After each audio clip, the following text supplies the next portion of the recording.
ఈ బిల్లు ముఖ్యంగా రాష్ట్రంలో ఎంతో మంది కిడ్నీ, లివర్, అదేవిధంగా వేరియస్ ఆర్గాన్స్ ట్రాన్స్ప్లాంట్ కోసం ఎదురు చూస్తున్నటువంటి వాళ్లకు త్వరితగతిన ఆర్గాన్స్ పొందడానికి ఫెసిలిటేట్ చేస్తుంది. ముఖ్యంగా ఈ రాష్ట్రంలో ఇప్పటికీ 3724 మంది ఆర్గాన్ కోసం దరఖాస్తు చేసుకొని బ్రెయిన్ డెడ్ కేసు ఏదైనా దొరికితే ఆర్గాన్ దొరుకుతుందేమో అని ఎదురు చూస్తూ ఉన్నారు. అటువంటి వాళ్ళకి ఇది ఎంతో రిలీఫ్ ఇస్తుంది.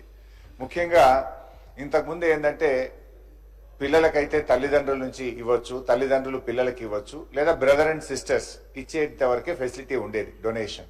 ఈ బిల్లు ద్వారా ఏమవుతుందంటే గ్రాండ్ పేరెంట్స్, గ్రాండ్ చిల్డ్రన్ కూడా డొనేట్ చేయడానికి ఈ బిల్లు మనకు ఫెసిలిటేట్ చేస్తుంది.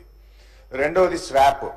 సపోజ్ మన కుటుంబ సభ్యుల బ్లడ్ గ్రూప్ కుదరలేదు, ఇంకొకరి కుటుంబ సభ్యులకు కూడా బ్లడ్ గ్రూప్ కుదరట్లేదు, అప్పుడు వాళ్ళది వీళ్ళు, వీళ్ళది వాళ్ళు తీసి స్వాప్ చేయడం ద్వారా కూడా ఈ ఆర్గాన్ డొనేషన్ కు ఫెసిలిటేట్ చేస్తుంది. తర్వాత ముఖ్యంగా ఇది మొన్న ఈ మధ్య మనం చూసాం, హైదరాబాద్ లో కిడ్నీ రాకెట్ ఒకటి చూసాం. అటువంటి దాన్ని కర్వ్ చేయడానికి, కఠినమైన చర్యలు తీసుకోవడానికి, అటువంటి దాన్ని నిరోధించడానికి కూడా ఈ బిల్లులో కఠినమైనటువంటి చట్టాలు కూడా పెట్టారు. దాన్ని కూడా ఇది చాలా మంచి నిర్ణయం అధ్యక్ష, వి వెల్కమ్ అధ్యక్ష. ఇకపోతే అధ్యక్ష, బ్రెయిన్ డెడ్ విషయంలో కూడా ఇంతకుముందు only neurology, neuro surgery doctor మాత్రమే డిక్లేర్ చేయాలని ఉండేది. ఇక్కడ కొంచెం మరింత సింప్లిఫై చేసినారు. బ్రెయిన్ డెడ్ డిక్లరేషన్ విషయంలో మనకు అనెస్థెటిస్ట్ కానీ, అదేవిధంగా ఫిజిషియన్ కానీ, ఒక MBBS doctor, trained MBBS doctor ను మనం ఆథరైజ్డ్ డాక్టర్ గా డిక్లేర్ చేస్తే వాళ్ళు కూడా బ్రెయిన్ డెడ్ ను డిక్లేర్ చేయొచ్చు. అప్పుడు ఏమైందంటే ఆ బ్రెయిన్ డెడ్ డిక్లరేషన్ జరిగి వెంటనే మనం అతన్ని తీసుకొచ్చి అతని యొక్క ఆర్గాన్స్ మనం తీసుకోగలిగితే మరో 10 మందికి ప్రాణం పోయొచ్చు. ఒకరు చనిపోతూ 10 మందికి ప్రాణదానం చేసేటువంటి ఒక గొప్ప కార్యక్రమం అధ్యక్ష. ఇది ఎవరిమైనా మనం వెల్కమ్ చేస్తాం. ముఖ్యంగా మన రాష్ట్రం చాలా బాగా చేసింది అధ్యక్ష. ఇన్ఫాక్ట్ నేను మీ దృష్టికి కూడా తేవాలి, ఇంతకుముందు జీవన్ దాన్ అనే ప్రోగ్రాం పేరు మీద మన తెలంగాణ రాష్ట్రంలో చేశాం. గతంలో మీరు చూస్తే ఇప్పుడు ఇంకింత ఫెసిలిటేట్ అవుతుంది అది. గతంలో మీరు చూస్తే అధ్యక్ష 2013లో 189 ఆర్గాన్ ట్రాన్స్ప్లాంట్స్ మన రాష్ట్రంలో జరిగితే, బీఆర్ఎస్ ప్రభుత్వం వచ్చిన తర్వాత 2014 233, 2015 364, 2016 411, 2017 563, 2018 573, 2019 469, 2020 కరోనా సంవత్సరం 257, దెన్ 2021 616, 2022 716, 2023 729, 2024 725 ట్రాన్స్ప్లాంట్ జరిగినాయి. భారతదేశంలోనే అత్యధిక ట్రాన్స్ప్లాంట్ చేస్తున్న రాష్ట్రంగా తెలంగాణ రాష్ట్రం కేంద్ర ప్రభుత్వం నుంచి అనేక అవార్డులు కూడా గతంలో పొందింది. అంటే బీఆర్ఎస్ హయాంలో కూడా ఈ ప్రాణాలు కాపాడడానికి మేము చాలా కృషి చేశాం. వరుసగా 4-5 సంవత్సరాలు best state in doing transplants లో తెలంగాణకు అవార్డ్స్ కూడా రావడం జరిగింది అధ్యక్ష. అయితే అధ్యక్ష ఇక్కడ చాలా మందికి తెలియదు మన ప్రభుత్వ ఆసుపత్రులు ఎంత బాగా పనిచేస్తాయనో. ఈ జనరల్ గా ఆర్గాన్ ట్రాన్స్ప్లాంట్ అంటే ఒకప్పుడు అమెరికా వెళ్లేవాళ్ళు, లండన్ వెళ్లేవాళ్ళు, కార్పొరేట్ ఆసుపత్రులకు వెళ్లేవాళ్ళు. కానీ మన తెలంగాణలో ప్రభుత్వ ఆసుపత్రులు 609 ఆర్గాన్ ట్రాన్స్ప్లాంట్స్ ప్రభుత్వ ఆసుపత్రుల్లో చేశాము. లైక్ నిమ్స్, ఉస్మానియా, గాంధీ, మన ఆసుపత్రుల్లో 609 ట్రాన్స్ప్లాంట్ చేశాం.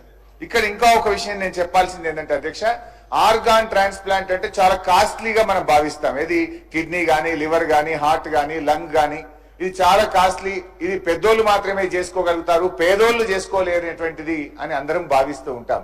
కానీ గౌరవనీయులు కేసీఆర్ గారి నాయకత్వంలో అధ్యక్ష, మేము ఈ ట్రాన్స్ప్లాంట్స్ అన్ని ₹1 లేకుండా ఆరోగ్యశ్రీ కింద 577 ట్రాన్స్ప్లాంట్స్ మా ప్రభుత్వంలో చేశాం. దాదాపు 20 లక్షల రూపాయల ఖర్చు అయ్యేటువంటి ఆర్గాన్ ట్రాన్స్ప్లాంట్ ను నయా పైసా ఖర్చు లేకుండా ప్రభుత్వ ఆసుపత్రుల్లో ఉచితంగా చేసినటువంటి విషయాన్ని మీ ద్వారా వారి దృష్టికి తెస్తున్నాం. ఇన్ఫాక్ట్ అధ్యక్ష, కిడ్నీ ట్రాన్స్ప్లాంట్స్ లో అయితే ట్రాన్స్ప్లాంట్ అయినాక వాడే మందులు కూడా చాలా కాస్ట్లీ ఉంటాయి. సంవత్సరం పాటు ఆ మందులు కూడా ఉచితంగా ట్రాన్స్ప్లాంట్ చేసుకున్నటువంటి వాళ్ళకు కూడా బీఆర్ఎస్ ప్రభుత్వ హయాంలో కూడా ఇవ్వడం జరిగింది. అయితే ఈ బిల్లులో నేను మంత్రి గారికి ఒక చిన్న సూచన ఇవ్వాలనుకుంటున్నా. ఆర్గాన్ ట్రాన్స్ప్లాంట్స్ బ్రెయిన్ డెడ్ అయినటువంటి వాళ్ళు డొనేట్ చేయాలి. జనరల్ గా యాక్సిడెంట్స్ లో కానీ, న్యూరాలజీ ప్రాబ్లం లో కానీ బ్రెయిన్ డెడ్ అవుతా ఉంటారు. సో కొన్ని మిస్కన్సెప్షన్స్ ఉంటాయి. బ్రెయిన్ డెడ్ అయినప్పుడు చనిపోతున్న సందర్భంగా క్విక్ గా ఆ పేరెంట్స్ గాని, అక్కడ కుటుంబ సభ్యులు డెసిషన్ తీసుకొని ఆర్గాన్స్ తీసుకోండి అంటే ఇంకో 10 మందికి ప్రాణం పోయొచ్చు. To encourage them. గతంలో మేము ఏం చేసే వాళ్ళమంటే వాళ్ళ ఫ్యామిలీ మెంబర్స్ పిలిచి ఓ షాల్వా కప్పి వాళ్ళని సన్మానం చేసి వాళ్ళని గౌరవించే కొంచెం ప్రయత్నం చేసినాం. ఈ బిల్ వస్తుంది కదా, రూల్స్ లో ఇంకొక 2-3 సజెషన్స్ కూడా నేను ఇవ్వాలనుకుంటున్నా. వీలైతే ఆర్గాన్ డొనేషన్ చేసిన ఆ డెడ్ బాడీకి ప్రభుత్వం అధికారికంగా వాళ్ళ యొక్క అంత్యక్రియలు జరిపేటట్టు, లేదా ఒక ఎంఆర్ఓ పోవడమో ఒక కలెక్టర్ పోవడమో లోకల్ ఎమ్మెల్యే గారు వెళ్ళి కొంచెం రెస్పెక్ట్ఫుల్ గా చేస్తే ఇంకా మనం దీన్ని ఎంకరేజ్ చేసిన వాళ్ళం అవుతాం. ఎలాగో బ్రెయిన్ డెడ్ అయింది, ఆ మనిషిని కాపాడుకోలేం, కానీ తాను మరో 10 మందికి ప్రాణం దారబోయగలుగుతాడు కనుక ఆ కుటుంబ సభ్యులు ఒక మంచి నిర్ణయం తీసుకోవాలంటే వాళ్ళని ఎంకరేజ్ చేసే విధంగా ఉండాలి.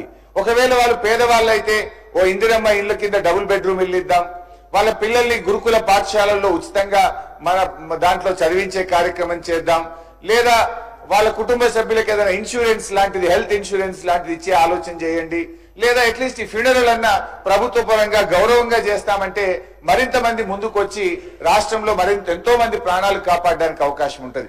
నాకున్న సమాచారం మేరకు దాదాపు 3700 మంది ఆర్గాన్స్ కోసం ఇక బిక్కున ఎదురు చూస్తా ఉన్నారు. అంటే వాళ్ళ పాపం దొరకదా కుటుంబ సభ్యులు ఇవ్వని పరిస్థితుల్లో ఇలాంటి బ్రెయిన్ డెడ్ దాని కోసం ఎదురు చూస్తుంటారు. అఫ్ కోర్స్ ఈ డెసిషన్ ఇవాళ గ్రాండ్ పేరెంట్స్ గ్రాండ్ చిల్డ్రన్ ఇవ్వచ్చు, స్వాప్ వచ్చింది, దీనివల్ల కొంత డెఫినెట్లీ ఇది యూస్ఫుల్. ఇంకా ఇలాంటి కొంత ఎంకరేజ్మెంట్ కూడా మంత్రి గారు ప్రపోజ్ చేయగలిగితే ఈ రాష్ట్ర ప్రజలకు మరింత మేలు జరుగుతుంది. ఇప్పటికే ఆర్గాన్ డొనేషన్ లో తెలంగాణకు దేశంలో మంచి పేరుంది, దీన్ని కొనసాగించాలని మరింత బాగా ముందుకు తీసుకుపోవాలని మీ ద్వారా మంత్రి గారిని కోరుతున్నాను. డాక్టర్ సంజయ్. ధన్యవాదాలు అధ్యక్ష.